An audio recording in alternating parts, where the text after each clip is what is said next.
We're glad to have you back.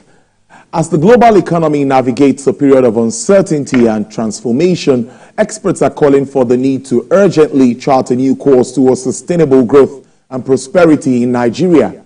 In the lead-up to the highly anticipated Economic Summit 2024, industry leaders and economic stakeholders are meticulously crafting a strategic roadmap to unlock the country's vast potential in the African continent. The 2024 Economic Summit is expected to bring together the brightest minds and the most influential decision-makers to tackle the pressing challenges facing, of course, the entire African continent. Let's get talking. I have live in the studio the president of the African Economic Summit 2024, Mazi Sam Onwabuwa. Thank you so much. Good afternoon. It's good to have you in the studio. Thank you, Tolu. You're doing a great job. Thank you. Yeah, every day we're fixed looking at this hour. Thank you so much. That's really good to know. Let's start with, and let me say congratulations, because this is really, really good. When I saw that message, yes, I felt like, but first, let's look at the continent itself. Yeah. What do you think are major challenges at this time, and how this summit can help address some of it? I believe that we'll have a couple of challenges. Some are a little bit difficult for us to handle.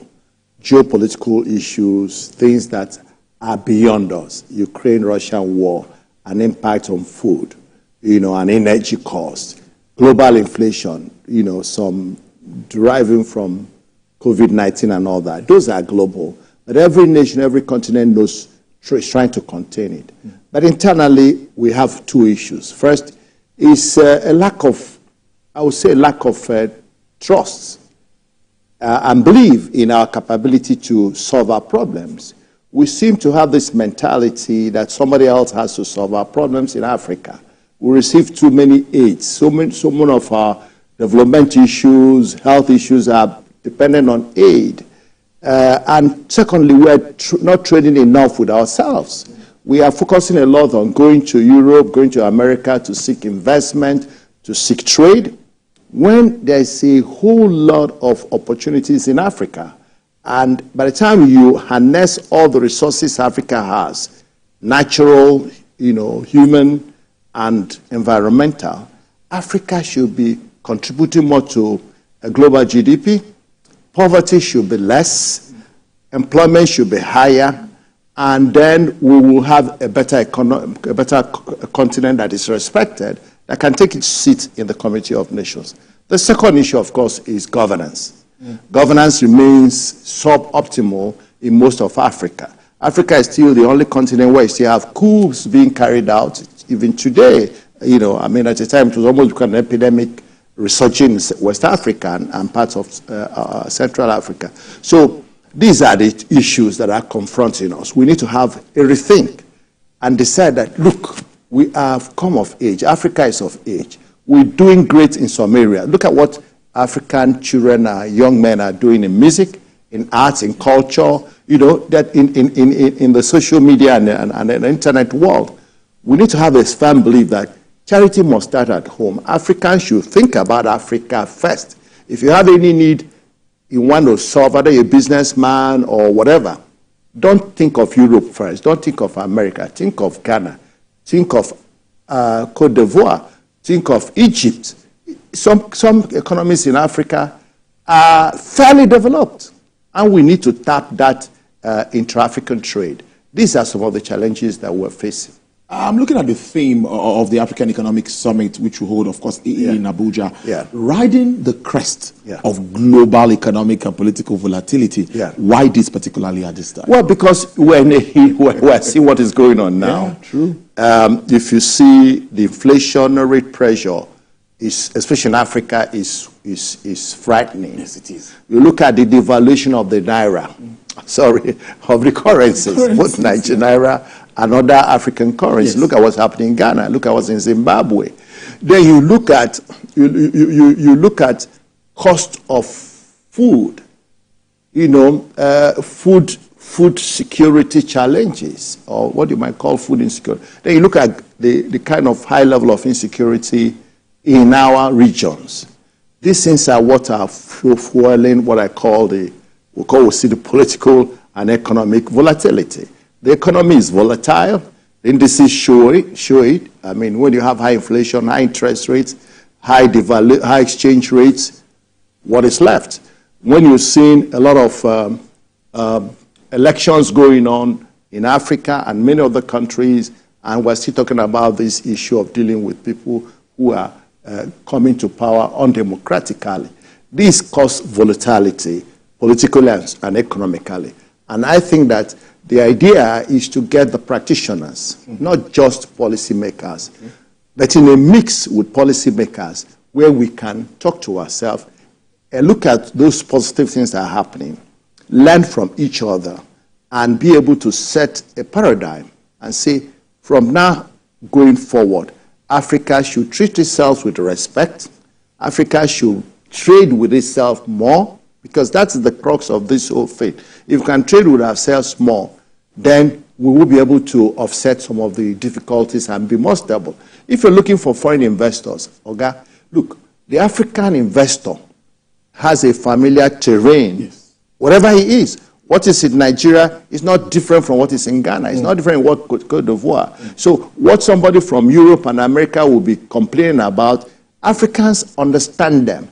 So we should cut ourselves. Either way, Nigeria is already making the move. You have a lot of our entrepreneurial businessmen venturing into the African continent, the Dangotes, the UBAs, the banks, they are moving.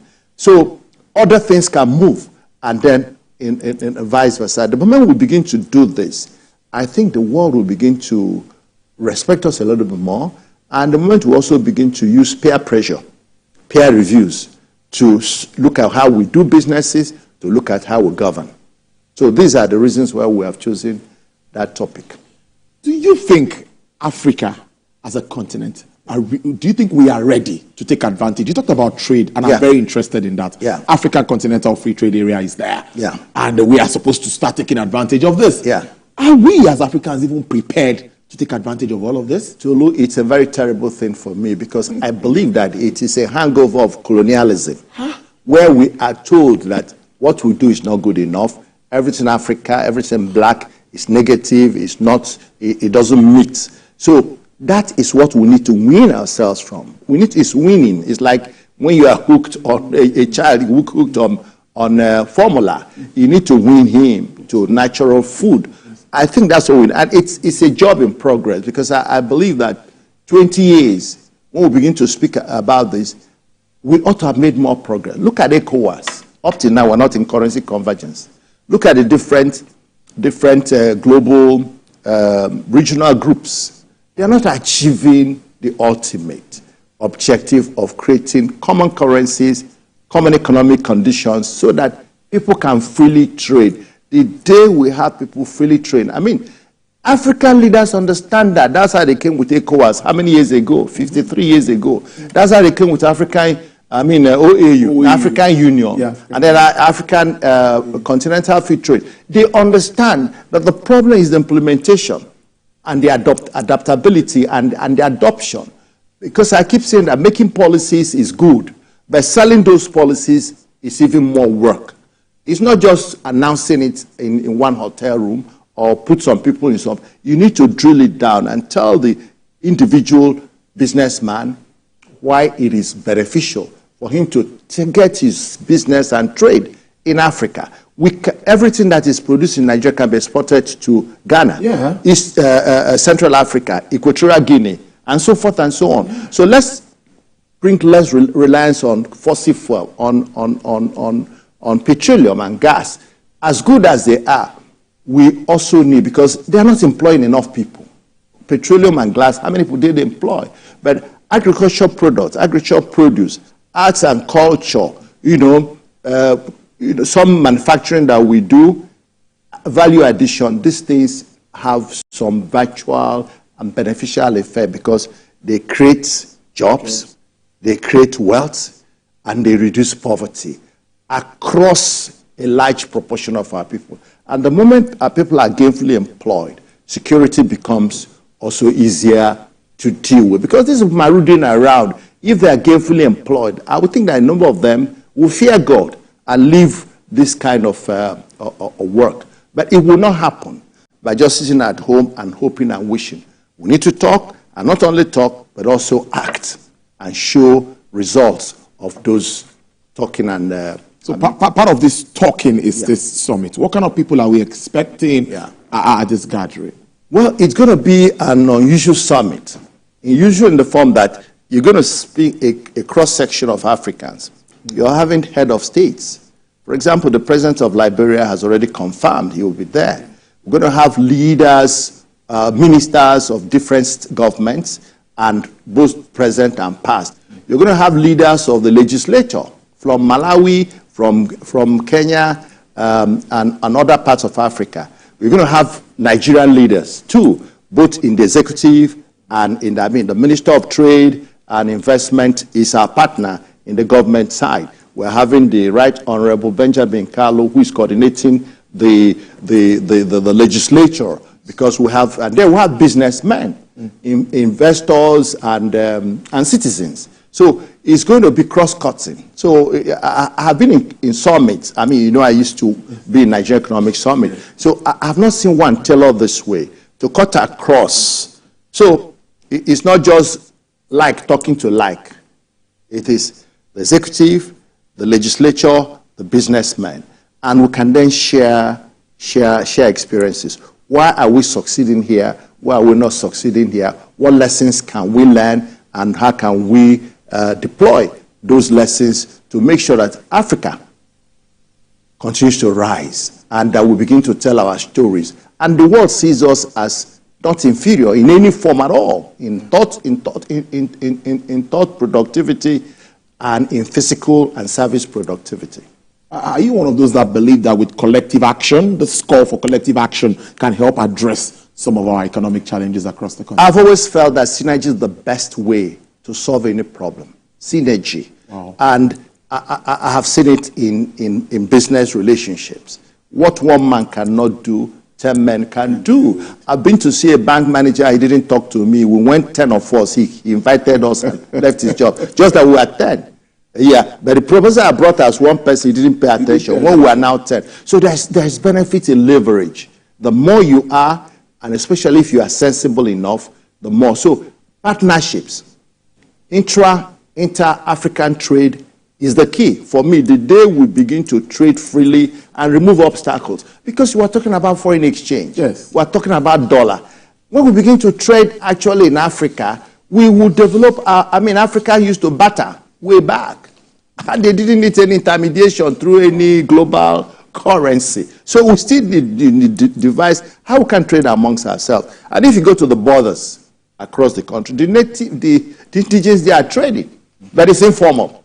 So we need to make the trade formal so that it can be beneficial and it will enter into our statistics and data. So we can really calculate how much trade is going into Africa formally, not informally, because that brings opportunity for government to get its own benefit through taxation and all that. So this is why we preach that our best option is synergy, leverage, partnerships, working together as a nation. The world thinks Africa is a country.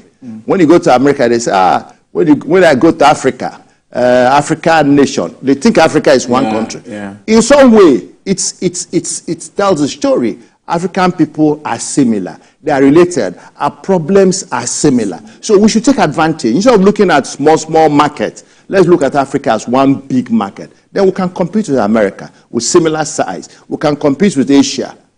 If we don't do so, we will be divided, brittle, too small, and we will also be on the receiving end. If we don't put together and operate as if we're in one nation, then we can become more competitive globally. So all countries also have a role to play. Individual countries have a role to also play here. Policy decisions with regards to trade facilitation. What sort of conversation are you also thinking that should be happening in country before we now go out to say, okay, this is what we have to offer? You're right, because every interaction is give and take. Yeah. It is. So if you come to Nigeria, this is why we think that this is a cultural exchange as well. Some of who are coming to Nigeria from Botswana, from Burundi, from they haven't been here before. They hear stories about Nigeria. Yes. So from the way we receive them at the airport, from how we house them, from the interaction, yes, they will know that Nigerians are not as sometimes portrayed by a few, really so that's the benefit, because people won't just wake up and start going to nations. So these summits are, I mean, if you go to Dubai, do you know how many summits are going there every day, meetings? Yes. And each person that arrives there brings something and takes away something. The greatest thing you can do is to have opportunity for people to interact and share. So Nigeria must wear its best clothes, show up with its best face, and be sure that that's why we are asking the Minister of FCT, Honorable Julius Wike, to be the chief host to welcome people to his city, because he's doing a lot of work in Abuja, and we're already advertising it. So we're expecting that he'll be there to welcome all these guests from all over the world. We're expecting the presidency. We're expecting every person in the country who wishes Nigeria well and wishes Africa well. Especially at this time, Nigeria is celebrating 1 year of this new regime, and there's so much to show up. It's a great time to have Africans visit us. June 3rd and 4th, right? Right. In Abuja. Right. We wish you all the best, Mazi. Thank you, Tula. I hope you'll be there. Yes, I will be there. If you invite me.